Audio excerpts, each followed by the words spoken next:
Hey guys, Ramblin Bob here. So I had another question from a subscriber, and I thought I answered it in the last one, but I'm going to double check it just to verify.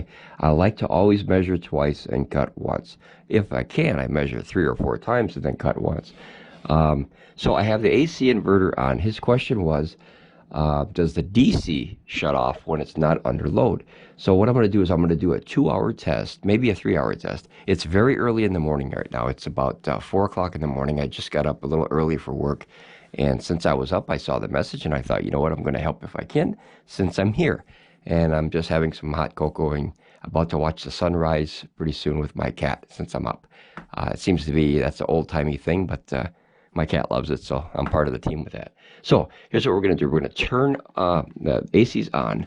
We're going to turn on the DC inverter, and we're going to turn off the AC inverter. So now the system is 100% off on the AC side, and the DC is on standby hot, which means that it's active but not being used.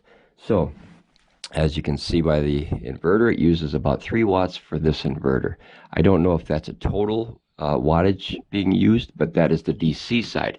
Anytime you have a system on, there's always extra energy running through the boards, and you have energy costs and loss with anything electrical. So even though that it doesn't show up on the meter, there might be a little bit more energy loss. I calculated, I think it was at least on the AC side, I know you lose about 1% every 2 hours, so 0.5% an hour. I think that's fantastic. That BLUETTI one was like 135 watts an hour. That's huge. That's a huge draw. I mean, you know, you might as well leave your car running for that kind of energy loss. I love the system though. That 2000 Max, great system. It's just the energy. I think it's on that one. I know it was on the 2000P, or I'm sorry, the AC200P, and it was just a huge energy loss. Not to mention you have the screen as well. So total. This is on. We'll confirm it to be on. I like to confirm everything. Let's see. I'll put this in the little outlet here. This is one of those camping lights. Guys, if you don't have this, grab this. It's fantastic. You can work on your car with that. Plug it into your phone or a power box. Okay, and then I'll check it. So now we can confirm 100% that the DC is listed as on and it is active. So I'm going to unhook that, and we're going to do one other test. Now, being that one's being run for about 2 hours, I also pulled this out.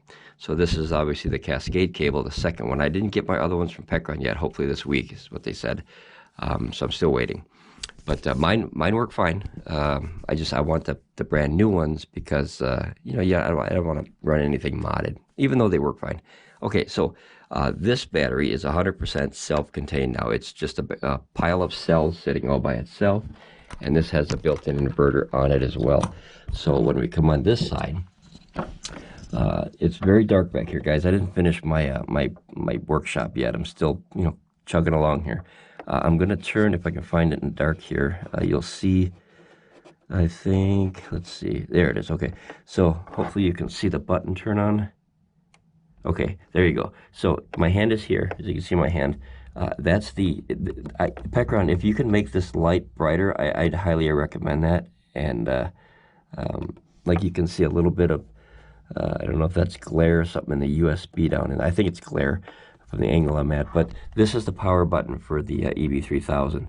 And if PECRON, if you could make that brighter, I think people would really appreciate that on the updated models or the next run or whatever. But so now we have this same light.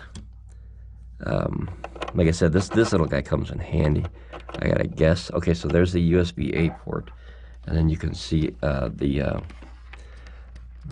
blue is on. Okay, and then I'll throw the light back in there.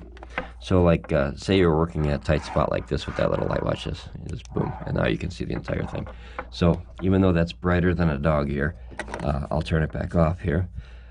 You can still see that if I unplug this, it's still active. So what we're gonna do is we're gonna let this run. I'm gonna let it run for 2 hours. That's my test frame. I don't know past that. You can see it's still on right there.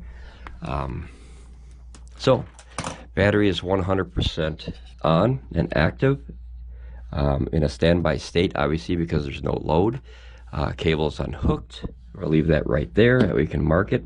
And then this is back to the system. The system is hot. It's on standby, and I'm going to leave it now. And I'll be back in about 2 hours, guys. All right, Ramblin' Bob, I'll see you again. Bye.